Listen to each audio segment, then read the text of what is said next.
Hola, bienvenidos al canal de YouTube de Fundación Sicómoro. Tenemos hoy la oportunidad de, como ya avanzamos hace cosa de un mes y medio, tener otra de las charlas que estamos celebrando con el coronel Fernando Fuster para actualizar los conflictos que están ahora mismo en vigor. Hoy concretamente nos vamos a fijar en Oriente Medio. El coronel Fernando Fuster es suficientemente conocido ya de la audiencia, dar dos pinceladas simplemente, que es experto en estrategia, él ha ejercido mando en artillería antiaérea, es diplomado de Estado Mayor, ha ejercido también misiones diplomáticas y, como digo, tiene un currículum en la docencia también, súper extenso, pero creo que ya es más que conocido de nuestra audiencia, así que vamos sin más a pasar al tema que nos trae aquí, que no es ni más ni menos que analizar un poco la escalada que está sufriendo el conflicto, que ha sufrido y que está sufriendo el conflicto en Oriente Medio y el dilema al que se enfrenta el ayatolá Jamenei. Y como digo, pues dar la bienvenida. Bienvenido, Fernando. Muchas gracias, Ángel Luis. Gracias por la cariñosa presentación, como siempre, y muchas gracias a la Fundación por facilitarme esta posibilidad. Muy bien, pues si te parece, Fernando, empezamos. Cuando quieras. ¿Qué está pasando en Oriente Medio? Ponnos un poco en contexto. Bueno, sabéis que la región de Oriente Medio es una región especialmente conflictiva, siempre lo ha sido. Pero en los últimos años, antes de la masacre de Hamás, daba una sensación de que las cosas iban bien. Tan es así que una persona bien informada, como es el consejero de Seguridad Nacional norteamericano, Jake Sullivan, decía que la región de Oriente Medio está más tranquila hoy de lo que ha estado en los últimos 20 años. A la semana siguiente se produjo el ataque de Hamás y eso vino a romper la paz que había disfrutado en los últimos años.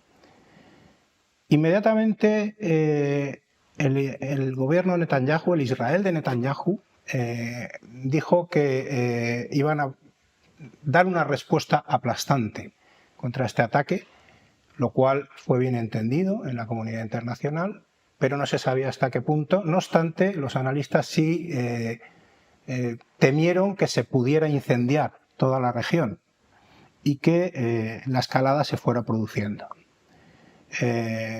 Israel, lógicamente, asumió que detrás del ataque de Hamás podía estar el eje de resistencia y, en concreto, Irán. Y entonces consideró que Irán, al menos, había sido cómplice de esta masacre. Entonces, pues, la escalada estaba por venir. ¿Hasta qué punto crees que Irán y Hezbollah conocían los detalles del atentado del 7 de octubre? Te voy a decir que esa es la pregunta casi del millón, ¿no? Porque todo el mundo se pregunta hasta qué punto sabían, ¿no? Y de hecho, pues van saliendo informaciones. La inteligencia de Estados Unidos y la británica al principio dijeron que ellos pensaban que no conocían el ataque porque se sorprendieron, vieron una sorpresa por parte de los líderes iraníes. Y el ayatolá Jamenei fue el primero en salir a negar que tuviera algo que ver con el asunto, ¿no?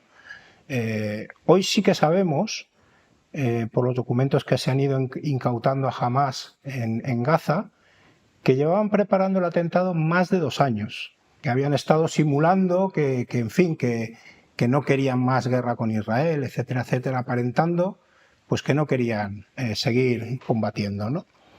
El gran proyecto, como así lo llamaron, que al final acabó siendo la operación Inundación de Al-Aqsa, era una visión que tenía Yahya Sinwar, que era el líder de Hamás en Gaza.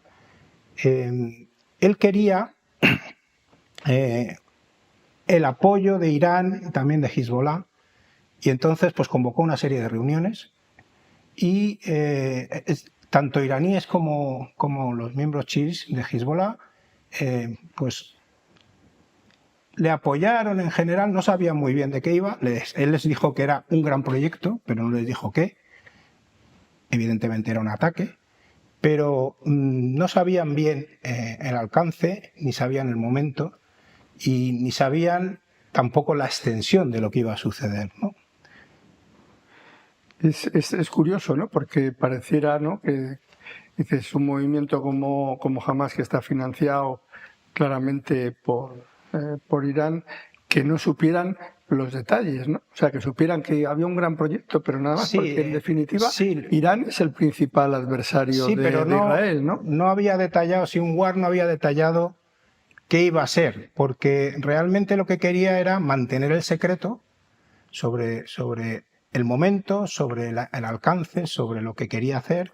Y entonces él no quiso dar toda esa información hasta que no se hubieran comprometido. No se comprometieron, pero él sí que notó que de alguna manera iba a tener el apoyo tanto de Hezbollah como de Irán, aunque no participaron en el ataque, ¿no? Y sin embargo, Fernando, Irán sigue siendo el principal adversario de Israel. Sí, hay razones geopolíticas que avalan esa adversidad. Hasta 4 razones te podría dar. La primera es que Irán simplemente no acepta la presencia, la existencia del Estado de Israel. Cree que debe desaparecer. Es también aparejado con la presencia norteamericana en la zona, ¿no? La segunda es el tema del liderazgo regional que tiene o al que aspira Irán en la zona, ¿no? Quiere llegar a ser el país hegemónico en la zona. El tercer elemento sería que Irán, para conseguir estas finalidades, ha montado una cosa que se llama el eje de resistencia, que es, por así decirlo, utilizar las milicias, que ya lo he explicado alguna vez en este foro, ¿no? Utilizar milicias y grupos armados de las proximidades de Israel para intentar cercar a Israel, ¿no?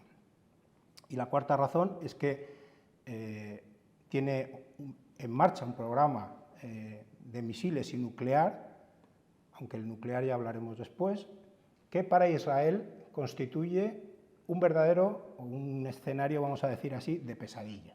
O sea, Israel eso nunca ha querido que exista y no va a permitir de ninguna manera que exista, ¿no? Por eso todas las miradas enseguida se dirigieron a Irán, ¿no? Es decir, detrás de esto tiene que estar Irán, ¿no? Pero al final, Fernando, Israel ha tenido que terminar enfrentándose a Hezbollah. Sí, a ver, Israel tenía a Hezbollah en el punto de mira.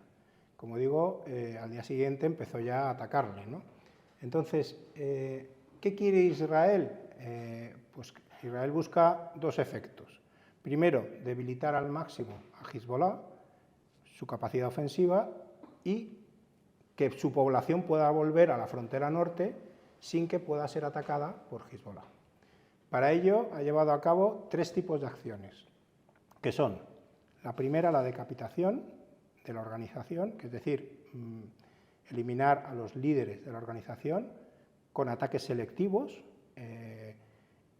en una docena, un poco más de casos, entre otros al líder de Hezbollah, Hassan Nasrallah. Luego con ataques no tan selectivos, con el caso de los buscas y de los walkie-talkies, en el que aproximadamente han conseguido matar 37 miembros de Hezbollah y otros 2.600 heridos, lo cual da un poco la idea de lo que han conseguido. La segunda acción sería los ataques aéreos, en la que han intentado eliminar depósitos de armas de la organización en el Líbano. Y la tercera acción sería mediante incursiones o, finalmente, hablo en la frontera norte de Israel, incursiones a las poblaciones de alrededor, o bien, ya finalmente, con la invasión que han realizado últimamente para desmantelar la infraestructura militar próxima a la frontera. ¿Y qué crees que va a pasar con Hezbollah? Bueno, Hezbollah está debilitado, pero sigue vivo y combatiendo. Es decir, retiene suficiente capacidad para tener a las fuerzas de defensa de Israel en jaque. El grupo Hezbollah, hay que recordar que es la milicia, vamos a decir, el grupo terrorista para algunos países más fuertemente armado del mundo. Estamos hablando de unos 100.000 efectivos, dicen algunas fuentes, yo creo que no es tanto, las más fiables hablan de 40, 50.000, pero estamos hablando de que disponen de 120.000 a 200.000 cohetes, misiles, etc. Es decir, tiene una capacidad de combate significativa. Además, el terreno en el que se desenvuelve esta operación, que es el sur del Líbano, favorece la defensa y, por tanto, la posición de Hezbollah. Y, por tanto, yo creo que no está claro que la ofensiva israelí pueda terminar rápidamente o que vaya a tener un camino claro hacia una victoria decisiva, ¿no? ¿Por qué digo esto? Porque la última guerra con Hezbollah, que fue en el año 2006, no fue decisiva, no fue concluyente, y ahora Hezbollah está mejor armado que entonces. Esta guerra duró 34 días y al final acabó pues, en una paz que no le satisfizo a ninguno de las dos partes, ¿no? No se le ha debilitado lo suficientemente, por lo cual, como digo, tiene una capacidad de fuego suficiente para seguir atacando la frontera norte. Es decir, en mi opinión, Hezbollah seguirá luchando, al menos hasta que siga la guerra en Gaza, que es lo que declaran que por lo que han atacado, ¿no? ¿Y entonces qué ha sucedido con Irán? Bueno, el caso de Irán es un desencuentro de hace ya muchos años. O sea, aquí, desde la llegada de los ayatolás en el 79, vamos a decir que ese desencuentro se produce o ya empieza a producirse, pero la hostilidad manifiesta ya empieza con la cuestión palestina de los años 80, ¿no? Como he dicho antes, Irán considera que Israel simplemente no tiene que existir. Y por su parte, Israel cree que Irán es el enemigo público número uno, porque tiene un programa nuclear de misiles que le puede ocasionar, si no la destrucción del país, casi existencial, ¿no? Y aparte lidera el eje de resistencia, etcétera, como ya comentaba antes. Entonces, Tel Aviv sabe que Irán financia, entrena y equipa tanto a Hamás como a Hezbollah. Por eso está convencido que detrás del 7 de octubre, de la masacre de Hamás, estaba Teherán. O por lo menos ellos consideran que era un cómplice necesario.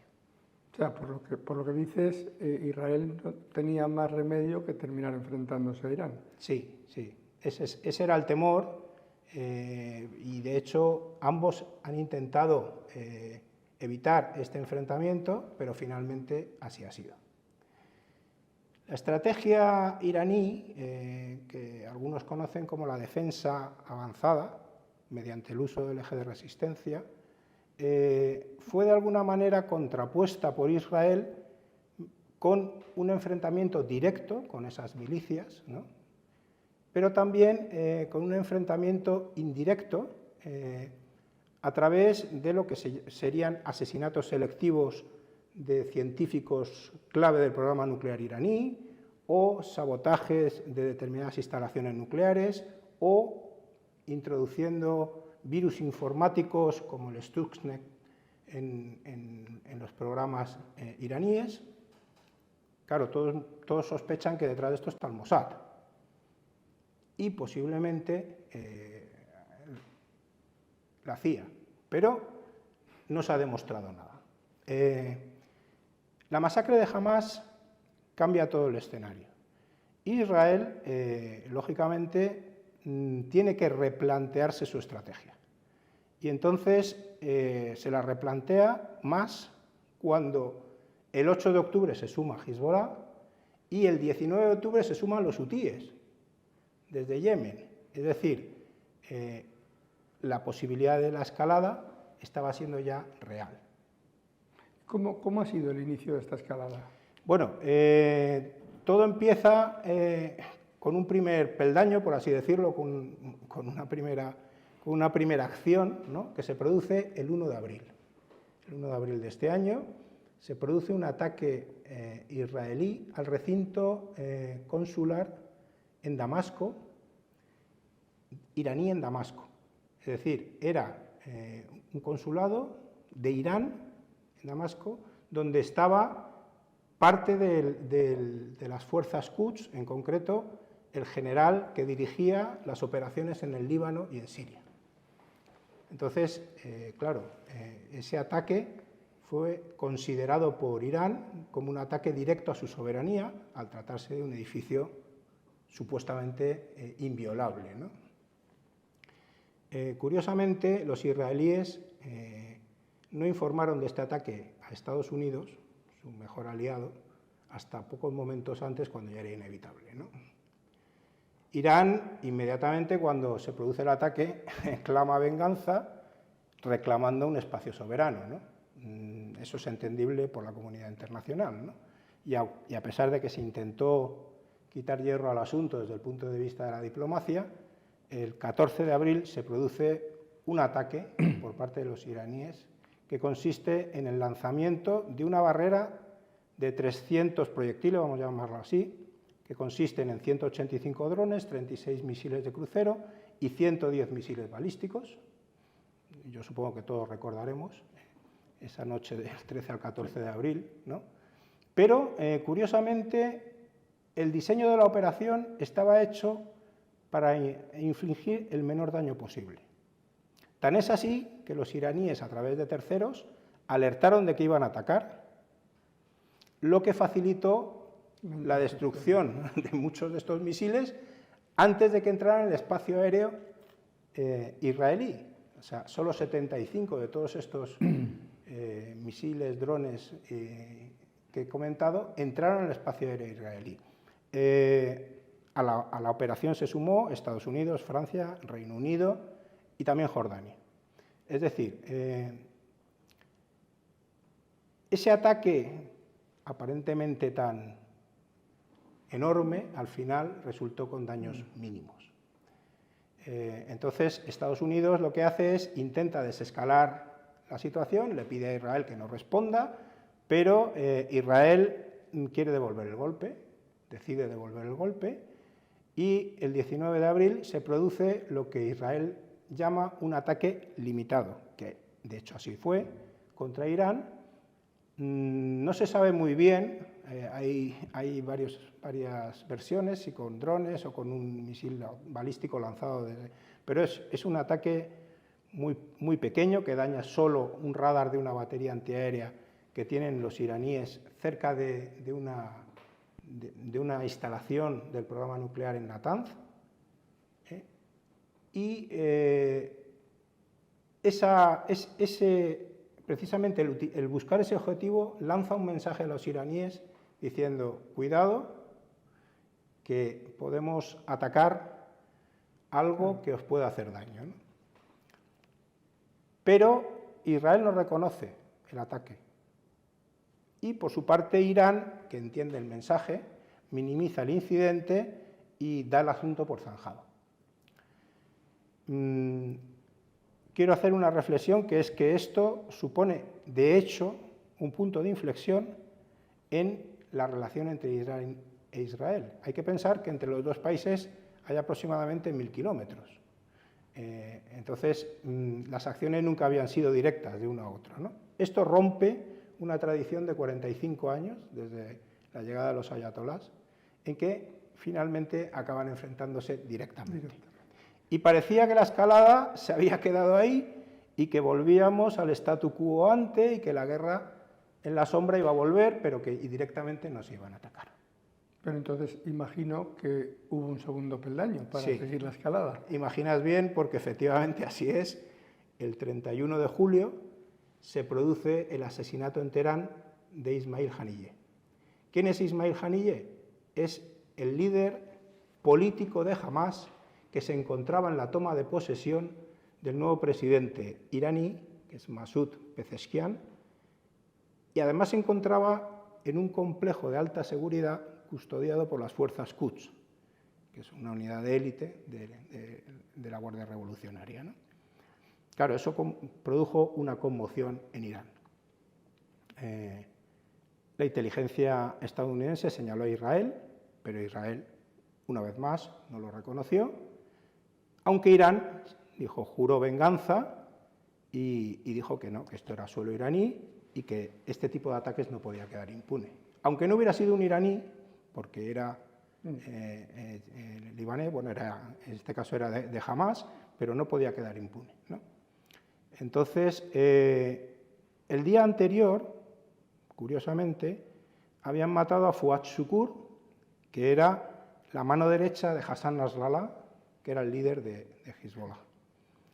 El 1 de agosto, al día siguiente, es abatido Mohammed Deif, que probablemente recordemos de las conferencias que di, que era el jefe de las brigadas Qassam en Gaza, parte también de Hamás, y una persona, vamos a decir, el miembro de Hamás casi más buscado por las fuerzas israelíes, ¿no? Eso en 3 días. Irán no responde inmediatamente. Dice que va a responder, pero no responde inmediatamente. Se lo piensa. El 17 y 18 de septiembre se produce lo de los buscas, lo de los walkie-talkie, lo de los buscas, etc. Y Hassan Nasrallah, que es el líder de Hezbollah, dice, esto es una declaración de guerra. El 27 de septiembre matan a Hassan Nasrallah, es asesinado en el Líbano, en el sur de Beirut. Bueno, por no enrollarme más, no cuento las circunstancias, pero en un búnker que tenía Hassan Nasrallah, subterráneo, bastante subterráneo, y que consideraban inaccesible, ¿no? Bueno. Y el 28 se produce la invasión israelí al sur del Líbano. Es decir, llegados a este punto, y tras 2 meses del asesinato de Haniyeh, Irán sintió que debía, de alguna manera, responder a todo lo que estaba sucediendo, ¿no? Y entonces es cuando, si no lo habían decidido, posiblemente decidieron ya atacar. A pesar de que el propio presidente Pezeshkian aconsejó no hacerlo, porque claro, Irán está pasando por una situación económica no boyante precisamente y con buena lógica pensó que si se atacaba a Israel, lo que se iba a producir era pues una respuesta que podía dañar las infraestructuras esenciales del país y, por tanto, debilitar más la economía. Aún así, Irán decidió atacar y atacó con 180 misiles balísticos, algunos de ellos hipersónicos, y un porcentaje de ellos superó las barreras de defensa israelíes. El 90%, dice la agencia IRNA iraní, seguro que no fueron tantos, pero sí, curiosamente, alguna fuente desliza que llegaron a la base aérea de Nevatim. ¿Qué es la base aérea de Nevatim? En el desierto del Negev, la sede del Mossad, entre otras cosas. Claro, Israel, lógicamente, eso no lo consiente. La respuesta israelí se daba por descontada, y el 16 de octubre se produce otro acontecimiento, que es la muerte de Yahya Sinwar, que se ha abatido en combate en Gaza, si recordamos, con un dron. Eso ha salido mucho en televisión. Y el 26 de octubre ya se produce la respuesta israelí, que es el ataque aéreo en 3 oleadas sucesivas de aviones, y esas oleadas destruyen objetivos militares críticos. ¿Qué quiero decir con eso? Que se van a las defensas antiaéreas mejores que tienen los iraníes, que son los S-300, se van a las fábricas de UAVs y se van a las instalaciones de misiles, en concreto unidades de mezclado de combustible de misiles, etc. Con lo cual, Israel da la idea de que te puede hacer daño donde quiera, casi cuando quiera y de forma selectiva, ¿no? Es cierto que Israel avisó a través de terceros países a Irán de que iba a llevar a cabo el ataque, y de los 3 posibles objetivos que se barajaban, si hemos seguido un poco el conflicto, se barajaba la posibilidad del programa nuclear iraní, o bien la industria petrolífera, o bien los objetivos militares. Finalmente se atacó el que, por así decirlo, menos daño hacía, que era la parte de los objetivos militares. Estados Unidos fue notificado de este ataque, pero no participó, aunque Irán sí que le acusa de complicidad, porque para llegar, hay que pensar que Israel hasta Irán tienen que atravesar algún espacio aéreo, ¿no? Entonces, para llegar hasta allí, tuvieron que atravesar el espacio aéreo sirio y también parte del iraquí. Y entonces Irán considera que el iraquí, que está gestionado, controlado por Estados Unidos, pues algo tenían que saber los norteamericanos. Inicialmente, el ayatolá Jamenei dio una respuesta muy curiosa, porque dijo que estos ataques no deberían ser magnificados ni minimizados, con lo cual se daba opción a hacer prácticamente lo que le daba la gana. Pero en los días siguientes, el 2 de noviembre, dijo definitivamente recibirán una respuesta aplastante. O sea, que pareciera, por lo que cuentas, que ahora mismo todo pende un poco de la decisión del ayatolá. Claro, parece que así es, ¿no? Porque, claro, vamos a decir que este tercer peldaño, este tercer escalón, depende un poco de lo que decida hacer Irán, que en el fondo es lo que decida el ayatolá Jamenei. Pero Jamenei se enfrenta a un dilema, que es ¿qué hacer?, ¿no? Por una parte, el eje de resistencia ha sido seriamente dañado, pero no vencido. Como ya hemos comentado, bueno, Hamás no está en uno de sus mejores momentos, yo creo que es evidente, pero continúa la lucha. Además, queda todavía pendiente la cuestión de los rehenes, que puede hacer obligar a Israel a negociar en un momento dado. Perdón.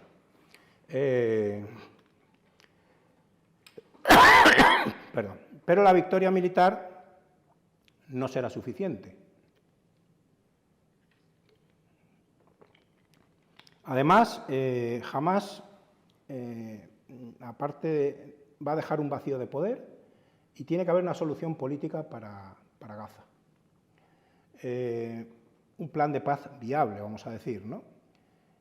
Las FDI, la Fuerza de Defensa de Israel, tendrán que, de alguna manera, mantener una fuerza, si no de ocupación, que es algo que la comunidad internacional no ve con buenos ojos, sí por lo menos próxima para poder intervenir en caso de necesidad.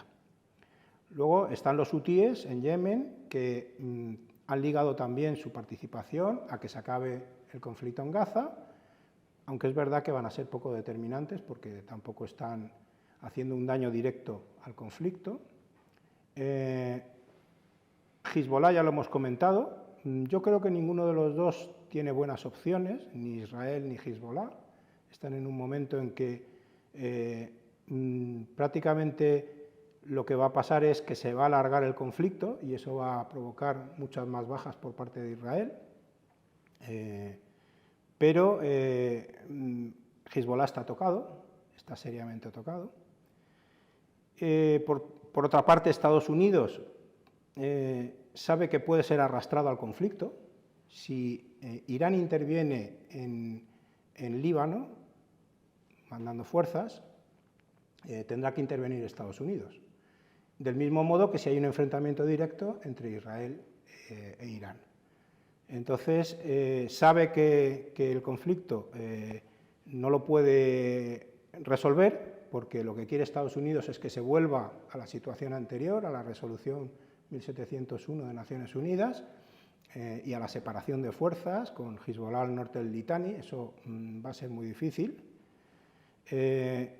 Israel, por su parte, pues en un conflicto directo con Irán tampoco quiere un tercer frente, y Irán, por así decirlo, tampoco quiere una guerra abierta con Israel, porque sabe que tiene las de perder, ¿no? Entonces, por lo que dices, pareciera que el dilema al que se enfrenta el ayatolá, haga lo que haga, no le va a salir demasiado bien la cosa, por no decir que le va a salir mal. Claro, claro, porque es que cualquiera de las dos opciones que elija, atacar o no atacar, tiene riesgos.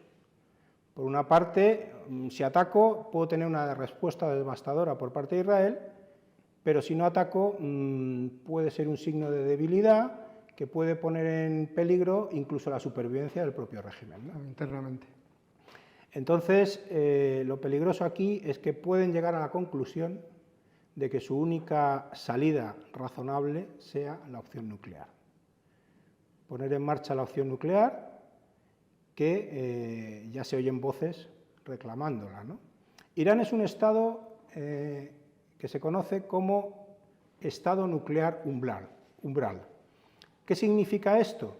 Que aunque oficialmente ha renunciado a las armas nucleares y ha firmado el Tratado de No Proliferación, pero además hay una fatua, que es una orden religiosa por parte del ayatolá, de 2003, en el que prohíbe completamente las armas nucleares. Y de hecho, lo que saben los investigadores es que no ha tenido intención, pero ha enriquecido uranio hasta el 60%, lo cual no tiene ningún uso civil, más allá de la progresión hasta el uso militar, que llega en el 90%. O sea, estaría en el límite. Está en el umbral, por eso se le conoce como estado nuclear umbral. ¿Podría cruzar este umbral? Sí. ¿Cuánto tiempo podría tardar en hacerlo? Pues hombre, el secretario de Estado, Jake Sullivan, considera que puede tardar del orden de 12 días en tener el suficiente, esto hace ya días, o sea, 12 días, desde hace ya días, el suficiente uranio enriquecido para una bomba. Y se especula que en 2 o 3 semanas podría tener para 3 o 4. ¿Cuánto tiempo tardarían en tener un arma lanzable o utilizable? Porque claro, entre que se tiene el uranio hasta que se tiene en la cabeza del misil dispuesta para ser disparado, pueden transcurrir entre 18 meses y 2 años. Todo esto suponiendo que se les deja en paz y que no se hace nada, ¿no? Entonces, curiosamente o paradójicamente, esto es lo que se ha tratado de evitar por parte de todos los países durante el último cuarto de siglo, especialmente desde 2015, que se firmó el acuerdo nuclear, ¿no? El acuerdo que se conoce como Plan de Acción Integral Conjunto, ¿no? Tiene un nombre un poco extraño, ¿no? El JCPOA, ¿no? sé si lo has oído. No. Bueno, entonces, este plan que se firmó en el 2015, en el que participan las 5 potencias nucleares, vamos a decir los 5 que están en el Consejo de Seguridad, más la Unión Europea y más Alemania, ¿no? Y llegados a este punto, y con lo que acaba de acontecer en Estados Unidos y con Trump en la presidencia, ¿qué piensas? Bueno, pues puede quitar, añadir, matizar algo de lo reflexionado hasta ahora. A ver, la llegada de Trump a la presidencia de Estados Unidos, hay que decir que en principio, para Irán es una mala noticia. Y bueno, yo creo que más allá de lo que ha salido en prensa de que parte de los intentos de asesinato estaba Irán detrás, yo creo que hay razones objetivas para decir esto, ¿no? Lo primero es que Trump se retiró de este tratado que acabo de mencionar, del Plan de Acción Integral Conjunto, se retiró en el 2018. Trump consideraba que ese plan no se había negociado bien y él quería conseguir más de Irán de lo que se había conseguido, que en su momento se consideró un hito, ¿no? Sin embargo, él creía que se había negociado más y que había que conseguir. Entonces, al retirarse del plan, se le impusieron 1.500 sanciones a Irán que no tenía anteriormente, y eso fue una retirada unilateral. El resto han seguido manteniendo el plan. Además, pocos días antes de dejar la presidencia, en enero del 20, Trump ordena el asesinato de Qasem Soleimani, que es el jefe de las fuerzas Quds. Entonces, eso también es un dato. En Siria, fue en Siria. No, perdón, fue en Irak, perdón, si no recuerdo mal. Y luego hace dos cosas más, que es el reconocimiento de Jerusalén como la capital del Estado de Israel, y hace los acuerdos de Abraham, que son los acuerdos por los cuales hay un acercamiento entre Israel y Arabia Saudí, que precisamente era el antagónico para la hegemonía regional, ¿no? Entonces, esto, como digo, al principio es una mala noticia, pero podría ser una oportunidad. ¿Por qué? Porque los analistas dicen, la gente dice que Trump es una persona imprevisible. Y creo que de alguna manera lo ha demostrado. Y además le gusta triunfar donde otros han fracasado. Y es verdad que, tal y como están las cosas, Estados Unidos va a estar en una posición en la que, habiendo transcurrido ya casi todo el conflicto, o gran parte del conflicto, puede ejercer esa presión en unos y en otros, de forma que consiga poner fin a una solución al conflicto. Pero todos van a tener que ceder.